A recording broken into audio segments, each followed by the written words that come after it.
Hey, okay. I think this is happening. I think this is live. Hello, welcome. Thank you for joining me. Give me a minute here to just get all of this situated. Yeah, here we are. Thanks for coming again or coming for the first time. This is the Soul Selves Sessions. And in case you don't know who I am, I'm assuming everybody knows who I am at this point. But yeah, I'm Carrie Scott. I am the founder of the Soul Selves Framework, and this is part two of 4 Soul Selves sessions that I am hosting here live on YouTube in order to introduce everybody to this framework, the Soul Selves Framework, that is essentially illuminating the path between the ego and the soul. And the soul selves themselves are 5 markers or phases along what I would call kind of the continuum or the spectrum between the ego and the soul. And they're just very distinctive sort of markers that I've determined from my own personal experience and also from reading other people's awakening stories, that there are these similar patterns that emerge in terms of the thoughts that we're thinking, the actions that we're taking, the behavior, and the beliefs that we hold at any given time along our awakening journey or our spiritual journey. And they sort of fall into these 5 categories. So the first one is the bodily self. The second is the vital self. The third is the thinking self. And the fourth is the observer self. And then there is the transcendent self. And I think I alluded to this in the first session too, that there are actually other phases and stages that go beyond the transcendent self. But I'm still learning about those myself. So these are the ones that I am sharing with you now. And I think probably most commonly experienced by all of us on this journey. And yeah, I just want to do a deeper dive of what that looks like. And so in September, if you join me, we focus specifically on awareness in relation to all of these soul selves. So yeah, if you're here tonight, please feel free to jump in the chat and let me know that you're here and say hello. And if you didn't join me in September, you're welcome to go back and watch the replay. It is in the YouTube, in my YouTube channel, probably under podcasts, or just may come up with all the other videos. But just to kind of like look back at what awareness looks like in relation to each of these soul selves, within in the bodily self, there is essentially no self-awareness that we have. So I say that the bodily self has no awareness. In the vital self, we talked about, this is when we first have that first glimpse of our soul. And so awareness now becomes awareness on awareness, which is kind of a I don't know, a mouthful or something like that. But in the vital self, awareness is now aware of awareness. Then when we move into the thinking self, awareness is now on the mind. So we're starting to notice our thoughts and that we have control over some of the things that we're thinking. In the observer self, awareness is now on consciousness, which I like to use as sort of another term for the soul. It's just sort of that the greater consciousness that is connecting all of us essentially.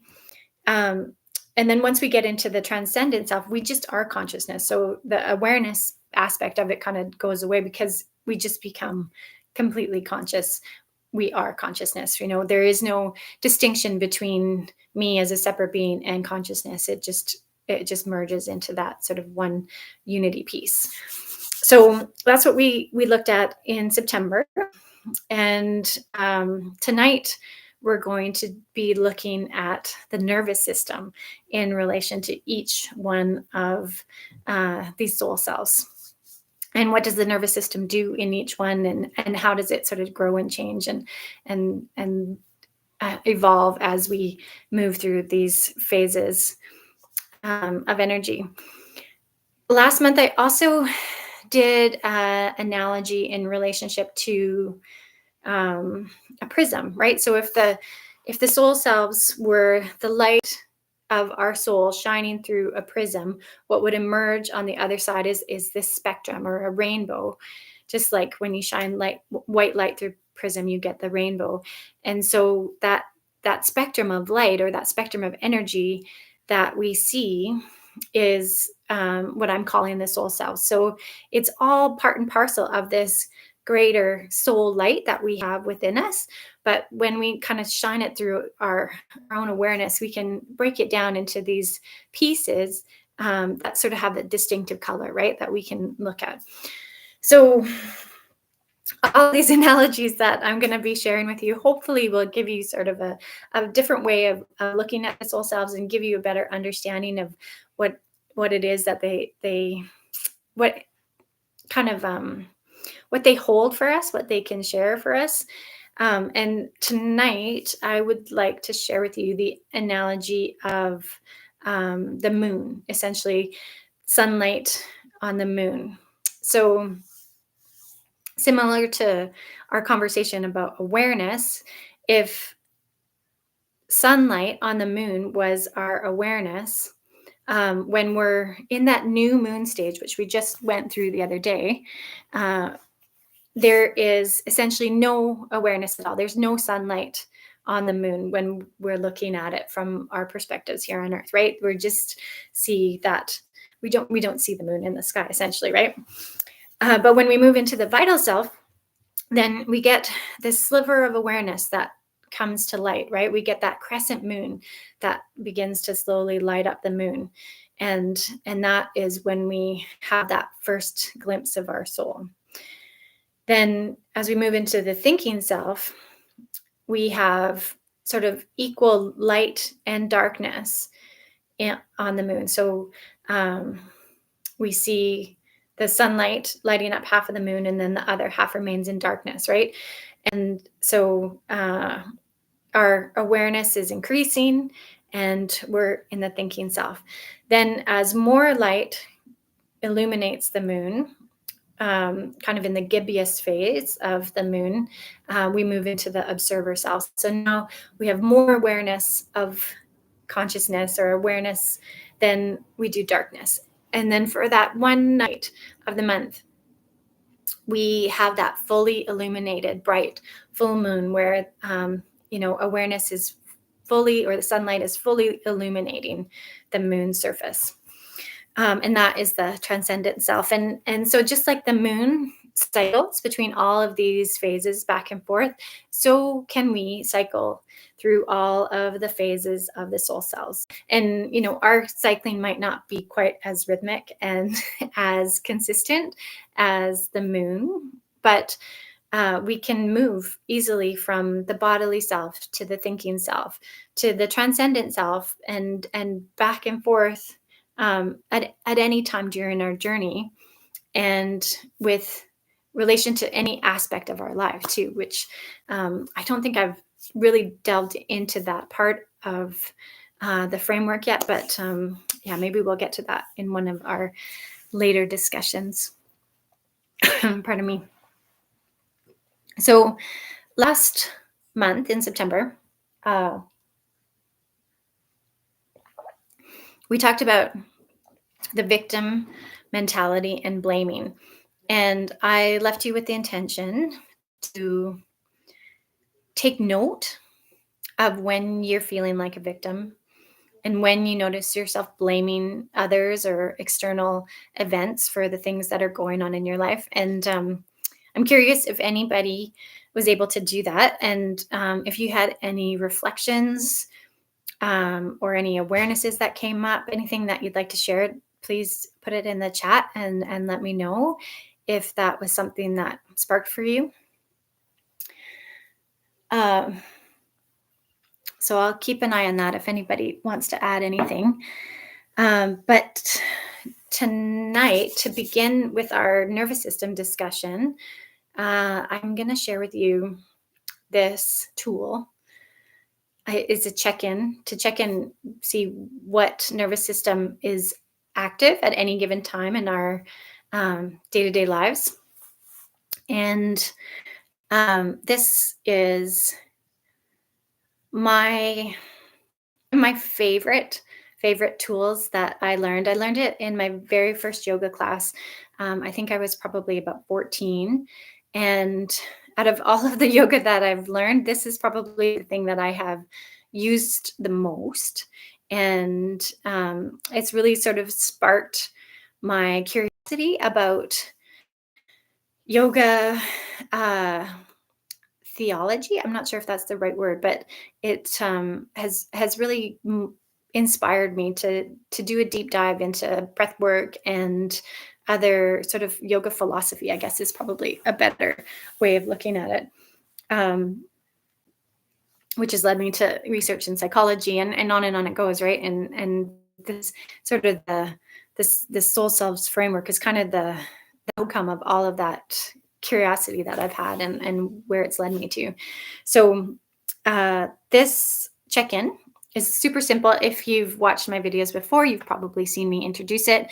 Um, if there's anything I can teach you in these soul selves sessions, this would be the one thing that I really hope you could take away and uh, take into your own personal practice. So, what we're going to do is we're just going to plug one nostril. So, just put a little bit of pressure on one side and then take a deep breath through the other side.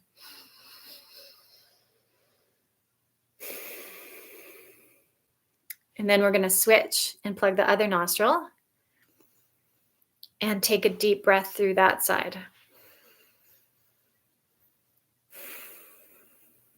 And you may have to do this, alternate a few times, to try and determine which nostril is easiest to breathe through right now. So, is it your left nostril or your right nostril? And I'm sure it's probably coming up reverse when I say left and right as you're watching me. But for me right now, it is my left nostril. That is the easiest to breathe through. And let me know in the comments if it's the right or the left for you that you're feeling is the easiest. And so, because it's my left nostril, that means that I am currently in my parasympathetic nervous system. So, if my right nostril was the easiest to breathe through, then I would be in my sympathetic nervous system. So, we have an autonomic nervous system, which is composed of these two parts, the parasympathetic and the sympathetic nervous system. And kind of just like our brains, like if you're right-handed, you're using your left brain. If you're left-handed, you're in the right brain. Same with our nostril, like our parasympathetic nervous system is associated with our right brain activity. Our sympathetic nervous system, the right nostril, is again associated with left brain activity. And it's completely normal. This is part of our nervous system, is that we shift back and forth between our sympathetic and our parasympathetic about every hour and a half. So throughout the day, we're going to be alternating back and forth between the parasympathetic and the sympathetic.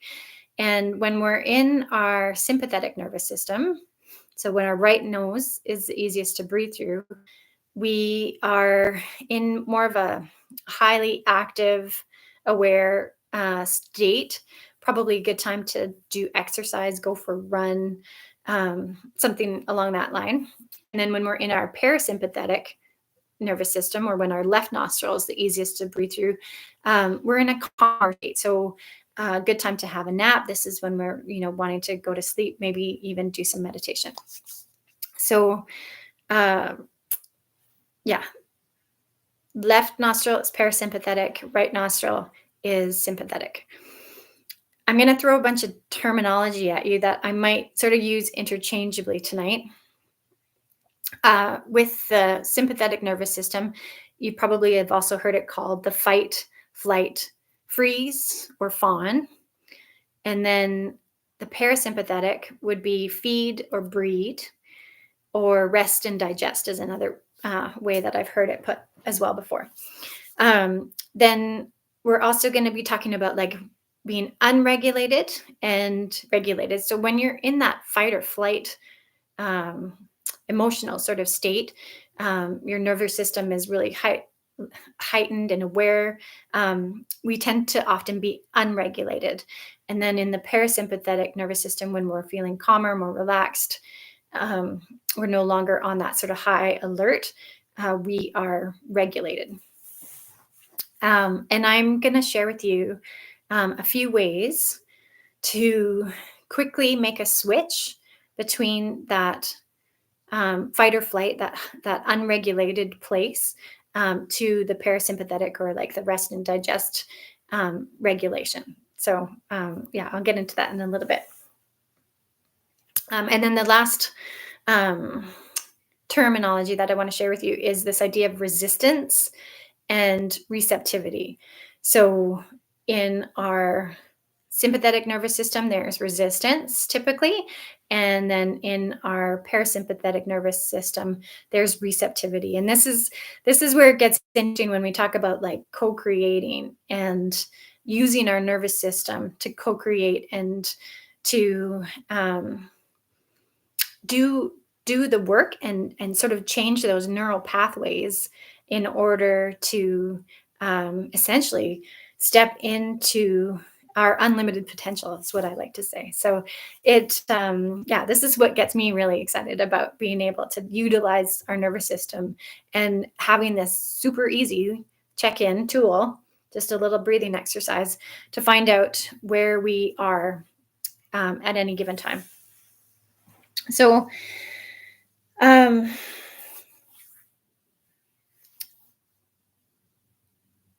I I think some of you probably know, like over the past couple years, I've been doing a lot of research on the nervous system because in our household, there was some severe anxiety struggles that we were dealing with, and I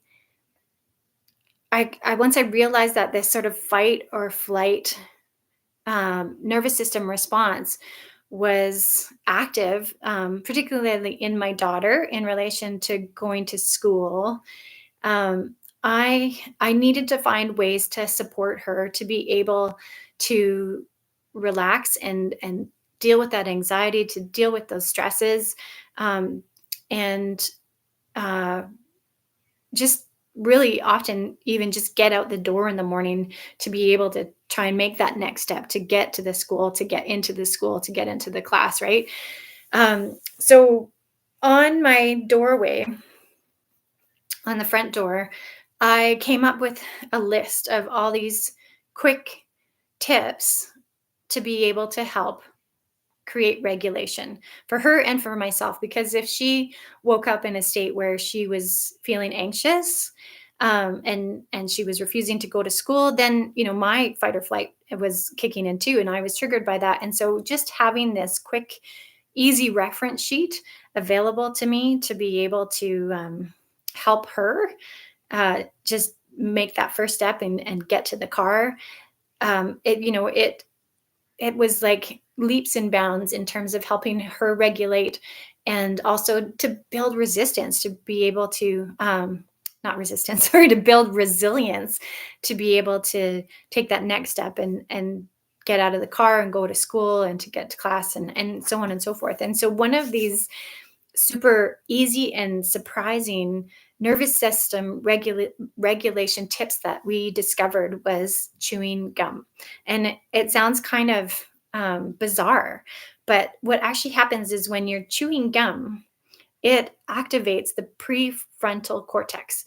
And so when you're in fight or flight, your brain is now functioning from the amygdala, which is often referred to as your reptilian brain. um, and so to be able to redirect that focus to the prefrontal cortex actually helps switch your nervous system out of the sympathetic and into the parasympathetic. So you're not highly aware and alert of potential fears in your environment, you're actually now able to like absorb information and take information in. And for a child, if they're going to school and they're in fight or flight for the majority of the day, they're not able to learn because their brain isn't able to receive any information. They're resisting it, right? They're in a different place. They're completely focused and highly aware of potential threats in their environment, which may or may not exist. But in that amygdala, in that reptilian brain, that's how we're wired to sort of perceive the environment. So chewing gum was one of these really simple solutions that we found. And I use it often now if I'm going into an environment that's new to me and I'm feeling some anxiety about who's going to be there. And like if, my social anxiety is sort of kicking in, then that's a good way for me to address it sort of ahead of time to be able to come in more relaxed and able to receive what might be available to me. Another tip is simply to smile. And smiling doesn't always come naturally to us. So, one of the things that I learned more recently is just to take a pen or a pencil and put it in your mouth horizontally like this. So that it looks like I'm smiling, right? It looks like I'm smiling. That actual action replicates a smile and then stimulates your brain to start making the moves, whatever it needs to do to tell the rest of your body that you're moving into a more relaxed state. Um, Another tip that I learned was to get upside down. So it's like do a headstand, put your head between your legs, do a cartwheel, something where now you're just lowering your head below your heart. And that flow of blood into your brain then again stimulates your nervous system to move from the sympathetic to the parasympathetic. Yawning is another good one. So even just saying the word yawn totally makes me want to yawn. And now, if I'm yawning, you're probably yawning because yawning is contagious, and it doesn't have to be a genuine yawn. You can fake a yawn, but that motion again just helps to cue your body into a place that's feeling more relaxed. Um, I've come up with a PDF to share with you if you're interested, with 7 of these quick tips for self-regulation. I've put the link in the chat so that you can sign up and then get a link to the PDF. It's also in the notes of this video. But in addition to the quick tips, the 7 quick tips, I've also added some of the long-term strategies or long-term benefits as to like practicing these um, nervous system regulation tools, and what the benefits are going to be. And what am I trying to say? The the long-term effects of implementing some of these tools into your practice, maybe on a daily or weekly kind of basis. So, in addition to yawning, singing, humming, chanting, gargling, all of those things, if you were to do those more on a regular basis, if you don't already, what happens is they actually stimulate the vagus nerve that is in the back of your throat. And so the vagus nerve again is tied to your parasympathetic nervous system. It runs from your brain all throughout your body.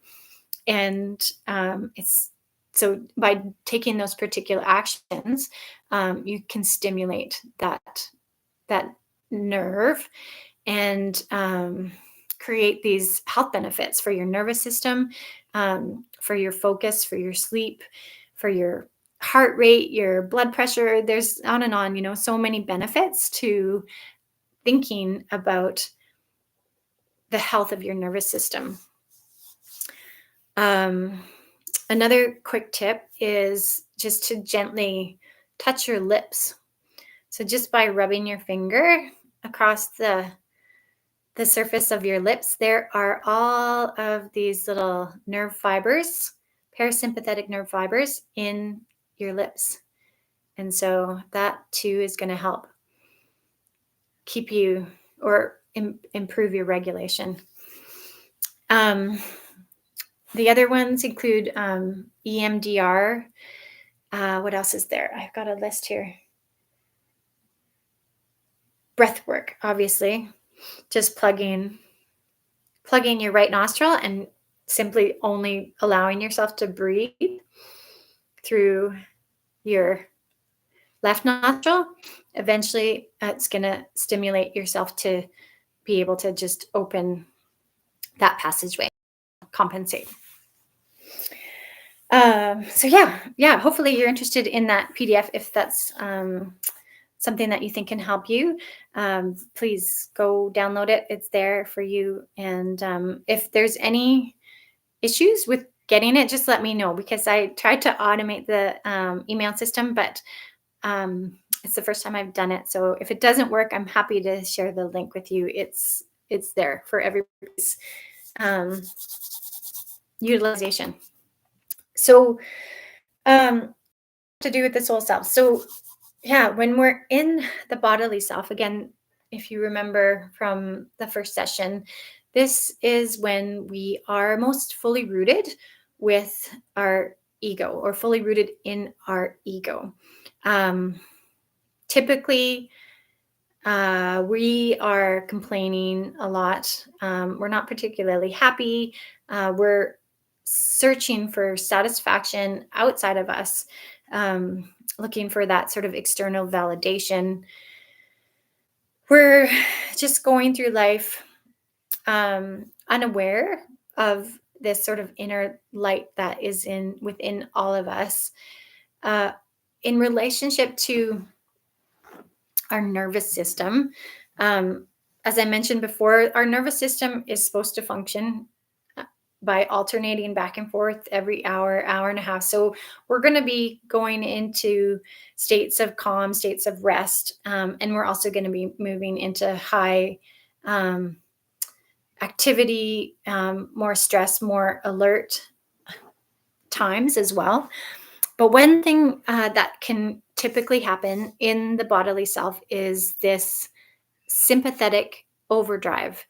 And this is when we're spending more time in our sympathetic nervous system because we are highly stressed. We are chronically stressed. We find ourselves in that fight or flight, fearful state on a regular basis. And we don't realize that this is happening, but this is sort of just the functioning of our lives, and that prolonged sort of chronic stress and sympathetic overdrive creates a lot of health issues as well that go along with that, right? I'm sure you can all kind of put the pieces together as to what that would look like in terms of just like sort of an inability to focus. It's impacting our sleep. It's impacting our digestion, because we're typically only digesting properly when we're in that parasympathetic state, which is like the rest and digest. And so on and on it goes. There's sort of this cumulative effect that happens within our bodies when we are chronically in this sympathetic state. So eventually, when we find ourselves in that sympathetic overdrive, something's going to kind of snap, right? Like we're either there's going to be some sort of illness or some sort of added stress. Maybe there's a loss that can happen in our lives. There typically will be some sort of event that is going to like wake us up. And this is when we move into that vital self. And the vital self, I, from looking through all of the sort of spiritual reading that I've done and the awakening stories that I've read, there are essentially sort of three categories of vital self experiences that I'm going to get into a little bit more detail with you about right now. Um, the first of which is what I call soul glimpses. And so when we have this vital self soul glimpse, this is sort of like the first time that we're realizing that there might be a force sort of greater than ourselves, that we are interacting with, or that has some sort of influence on us. Uh, often, often this sort of crack, as I referred to it in our last session, of our ego that is letting this soul light shine through, can be caused by this immense amount of stress. And then, just like the straw that breaks the camel back, I think is the metaphor that's used. Um, we crack open, and um, then our nervous system responds by moving out of the sympathetic and into the parasympathetic. So when we find that soul connection, um, we find it over here in the parasympathetic. It's always over here in the parasympathetic. I guess I've never said that so clearly, even to myself. But to give you like one really good example is when we're in the shower. And this is like one of my favorite things to do. And also one of the sort of tools I think that we shared with my daughter is when you're feeling really stressed and um, nervous or anxious or fearful, going and having a hot shower can do wonders for your nervous system, because you're going into an environment now where the distractions and the noise of the rest of the world is shut down. You're in a very contained environment. The warm water is soothing you, it's rushing over you, and it's very easy to bring your body into a relaxed state and into that parasympathetic place. And I like to call it idea fairies. When I was in the shower, even um, as a young person too, that's when the answers would come to me for problems that I was having, or the inspiration would come to me for something that I would be working on, or these creative insights and these downloads would come. And it got to the point where my husband actually bought me a waterproof phone case so that I could like record the things that were coming to me in the shower, because I was just relaxed enough to be able to be open to receiving them, right? And so that is one vital self moment. But anytime that we're able to get into a place where we are now really focusing on something specific, and all of that noise and distraction around us is eliminated, then we have these soul glimpses, as I call them. So like mountain climbing is one really good example, or sometimes people have them when they're running, right? You get that runner's high. Dancing, listening to music, doing art, love making, even can be a soul glimpse, because you're just so focused, you're so present in that moment, what you're doing, that all of the rest of the distraction, the noise, your inner voice, your inner critic, all of that just silences and opens up this connection for you to have with whatever it is that you want to call it, universe or the source, or God, all of the terminology, whatever resonates for you. This is your vital self soul glimpse. Watching sunsets is another really common example of that. So the second group, or what would I call it, the second type of vital self experience um, that I am sharing tonight is called peak experiences. And I borrow that term from Abraham Maslow. Peak experiences now are taking soul glimpses and like just blowing them out of the water, right? Like they're these really profoundly soulful experiences that, um, again, shift you right into your parasympathetic nervous system. So all of a sudden you're receiving these sort of out of this world experiences. Often you hear about whole religions starting because of one person's peak experience that they've had. They have had this interaction, where they've seen God or they've communicated with God or something cosmically divine kind of unfolds for them, and it completely changes their perspective on life, right? So you're having this peak experience, and life can never be the same again now that you've had it because you've seen something so beyond your experience up until that point that you're unable to look at life in the same way again. I had my own peak experience when I hugged my twin flame for the first time.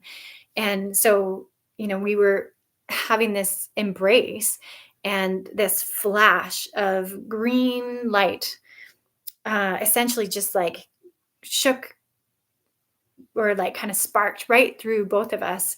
And it was like in that embrace, the cosmos kind of opened up and I could see all of our previous lifetimes together and all of the lifetimes that we were still meant to have together all sort of converge into this one moment when,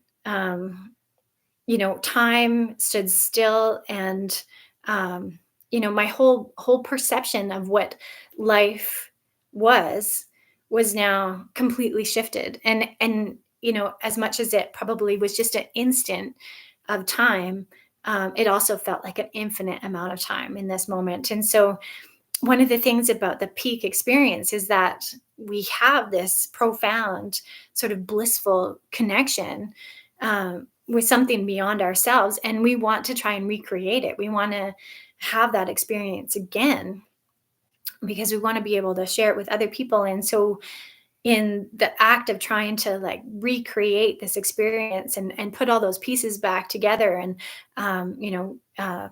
hug the same person or be in that same place or, recreate the environment that it happened in, we can never actually recreate that peak experience because now we are trying to create it from our mind, and we're trying to create something that happened that was actually beyond our mind, that was happening in consciousness.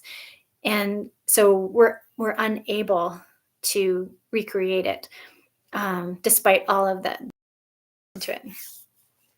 Then the last vital self category is disidentification.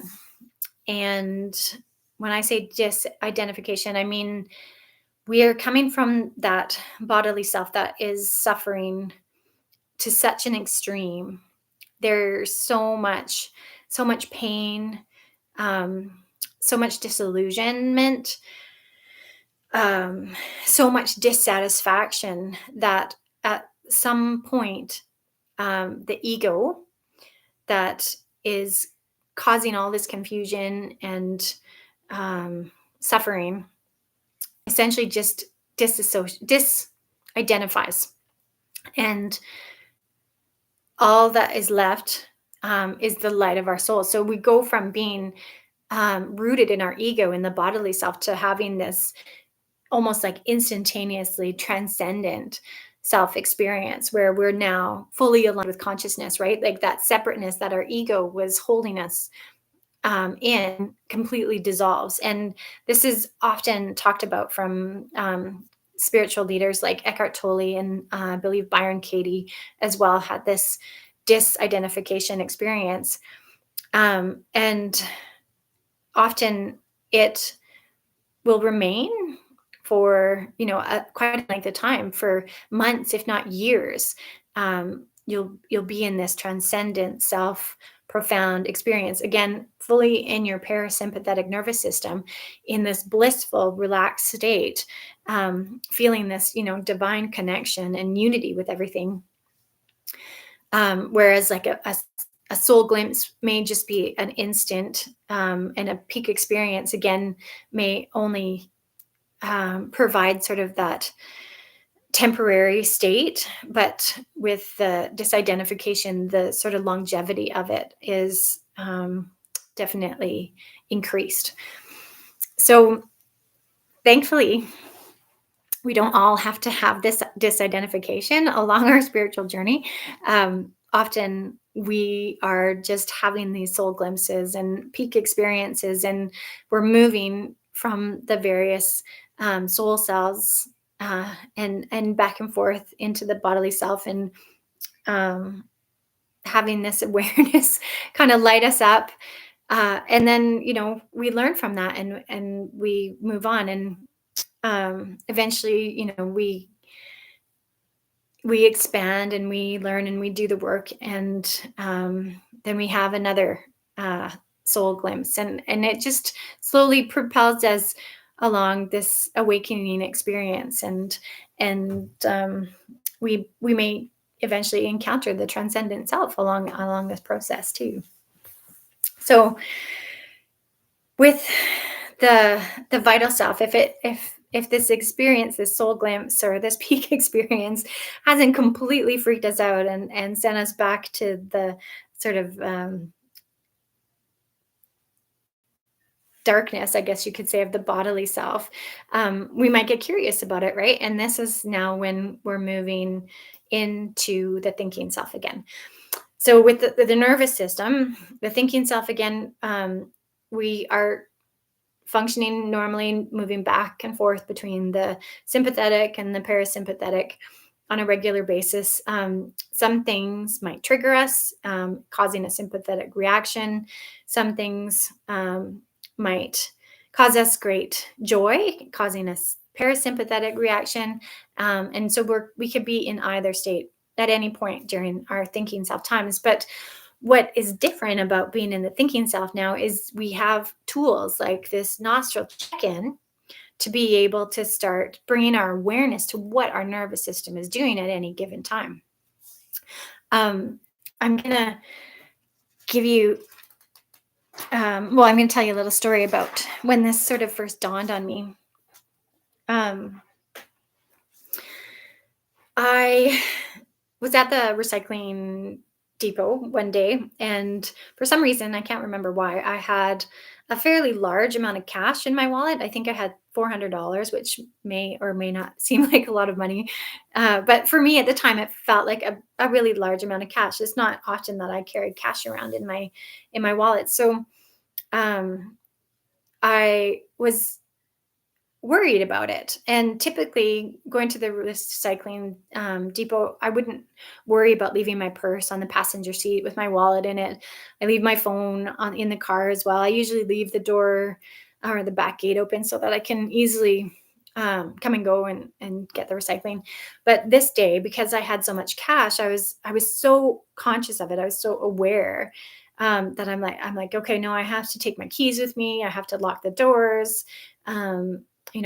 I should probably hide my purse or whatever it was. And that awareness of just of being in that fight or flight state made me realize, like, having that much money with me made me fearful. It put me into, fight or flight. And it sort of made me question, okay, what is my nervous system doing when I'm paying for my groceries? Or what is my nervous system doing when I'm looking at my bank account? Or what is my nervous system doing when I'm talking about money? And I started asking myself these questions and really checking in. And so every time I had some sort of interaction that dealt with money, I was in my sympathetic nervous system. So I was constantly in fight or flight when I was dealing with money, when I was thinking about money, when I was talking about money, all of the things related. And this was just conditioning that had been built up over time, and what I would call sort of a lack mentality that was associated with my feelings around money. So, knowing this now, I could take conscious action in order to take control over what my nervous system was doing before handling money or before paying for my groceries, and so on and so forth, right? So all of these activities that typically would be where I was programmed to come from this place of lack, I could pause and get regulated, maybe by chewing gum or doing nostril breathing or smiling or whatever it was that was going to work for me quickly. I could get regulated and then perform those activities, right? So I was taking control, I was empowering myself to get out of this lack mentality and rewire my brain and my thinking and my nervous system to behave differently when handling money. And so, this ability, this empowerment is something that we have that we can use or utilize in all the aspects of our life. So, what is your nervous system doing when you're sitting down for dinner? Are you eating in a really stressed environment? Are you like hurrying? Are you rushed? Or can you take a moment and like tune in and then move into a regulated place before enjoying your dinner, right? Sex, what is your nervous system doing as you're becoming intimate with someone, right? And as much as, it can be an indication that, okay, maybe this isn't the right thing to be doing. Often, I think, if you're with your partner that you have been with for a long time or are comfortable with, you may have sort of conditioned feelings around intimacy and around sexual activity that leads you to go into this intimate place with your partner from a place where you're dysregulated, where you're in fight or flight.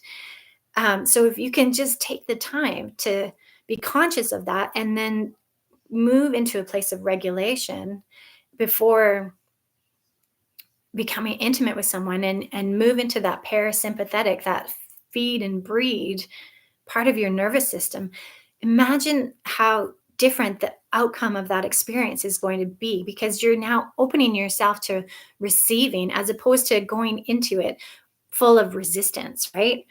um, it becomes this hugely empowering tool that we have access to at any point, just simply by checking our nostril system and then using tools, whatever's working for us, to be able to move forward in a more empowered, relaxed, open to, place of receptivity.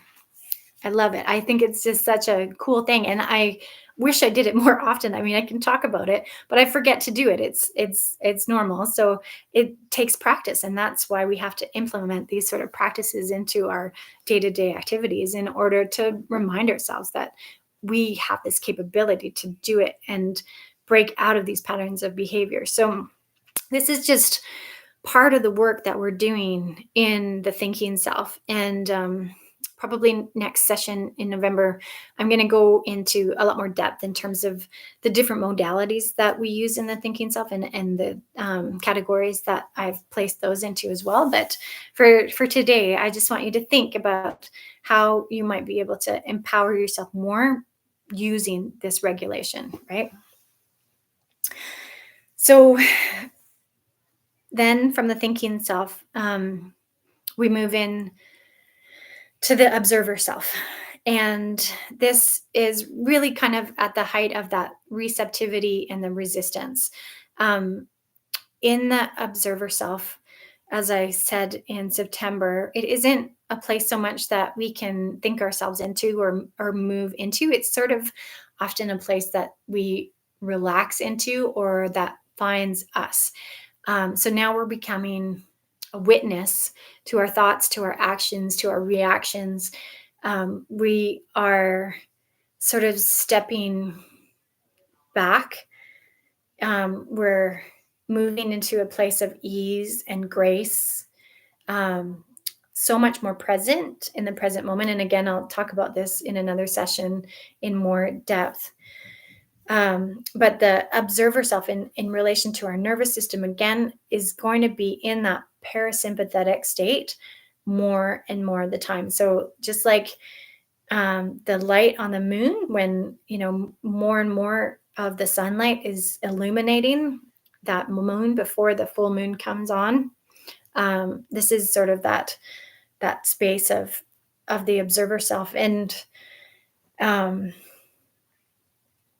it's a place of calm and quiet within us, even if externally there's all of this noise and chaos happening. We are able to simply step out of that and allow it to happen, and um, just be receptive to what it is that our soul is trying to communicate with us, what source is telling us.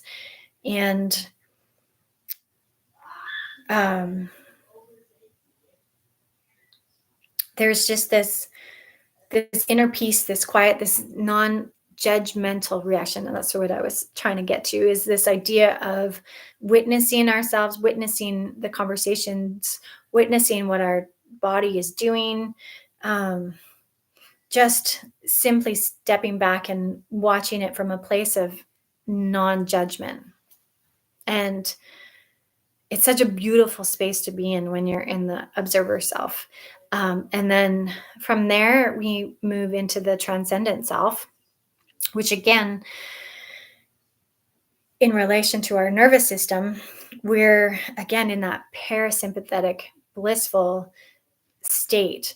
In September, I talked about the transcendent self as that idea where we're no longer separate. Like I, as a person, in my understanding, would no longer exist in the transcendent self, right? There's no you, there's no me.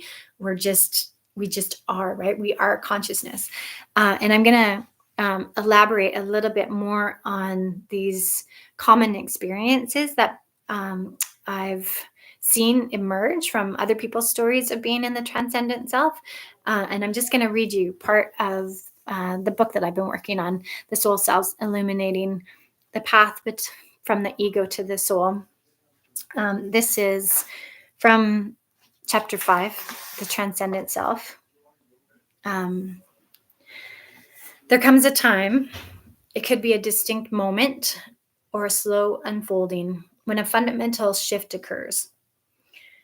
When we have relaxed into something else, there is a vast array of descriptions for this human, spiritual, or psychological experience, and they vary from person to person. In the observer self, we are watching ourselves, but in the transcendent self, we are not doing that anymore. As Michael Singer says, it was me bathing in this ocean of light. Or as spiritual teacher Guru Jagat said, you're this wide, expansive enjoyment of the unknown. Yet, from the multitude of spoken and written accounts of this knowledge, there are specific words and concepts that run like threads connecting what this something else is. We've been referring to it as the soul, the true self or consciousness, when we enter into the transcendent self, and the ego is no longer present. One of the highest expressions used to describe this state is love. There is a unifying feeling of well-being, like the sense of coming home. Often euphoric and blissful, there exists within us an overflowing wellspring of joy and happiness. All is content. Everything is complete. We are absent of agitation, desire, impatience, stress, worry, anxiety, and uncertainty. Fear no longer exists. For author and empathic healer Matt Can, it was at that moment that everything about my body, mind, and personality somehow felt whole, complete, and perfect. In what seemed like an instantaneous shift, I was experiencing the reality within the form. It unleashed a wellspring of harmony, respect, and reverence for all living creatures and sentient beings. Profound peace and stillness are characterized by spaciousness, silence, light and lightness, and an encompassing sense of freedom. Each of us describe this in our own way, but these are the words used most often across denominations, traditions, schools of thought, and personal accounts of awakening. Sounds pretty great, right? And I'm sure some of you have already experienced this, and I would love to hear your own personal accounts of what that transcendent experience feels like for you. I know it's, and again, I said this in September too, like the transcendent experience isn't something that can be described by words because that words are coming from that duality, that place of duality. And so um, we can only do the best we can with the words that we have to describe an experience that is happening beyond our mind. It's happening, in consciousness. So yeah, I'm gonna leave you with that tonight. I hope that over the next month, you'll keep practicing your nostril check-ins and implementing maybe some of those um, tips to help with your regulation. um, I'm always so grateful to have this space to be able to come in and share some of these ideas with you. It's such a good practice for me too, because I mean, even now as I'm speaking, I can feel that like my vibration is raised, and it's so nice to be able to do that in community as opposed to me just doing it on my own. It feels very much different, and it's yeah, again, it's such a wonderful opportunity to make this part of my own practice by speaking it and experiencing it together. And it's essentially, this is kind of like my satsang, as I would call it. Um, the next session is going to be November 6th. That's the first Monday of November.